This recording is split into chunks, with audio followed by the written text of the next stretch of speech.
We'll guide you through how to set up Claude Code on your desktop. If you find this helpful, consider subscribing and liking the video. First, open your preferred web browser and go to the Claude Code website. Once you're there, you'll see a big, inviting Sign Up button. Click on it to start creating your account. You'll need to enter some basic information like your email and a password. Make sure to choose a strong password that you can remember. After filling out your details, click on the Submit button. Now, check your email for a confirmation link. It's important to verify your email to get full access to Claude Code. Once you've clicked the link in the email, head back to the Claude Code site and log in with your new credentials. Now, you'll be on the dashboard. From here, you can start a new project by clicking on the New Project button.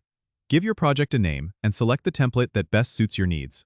Once you have your project set up, you'll see the coding environment where you can start coding right away.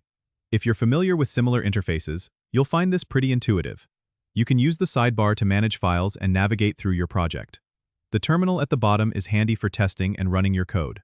Also, don't forget to frequently save your work to avoid losing any progress. Now you're all set up and ready to explore the capabilities of Claude Code. Don't forget to subscribe and comment if this helped you out.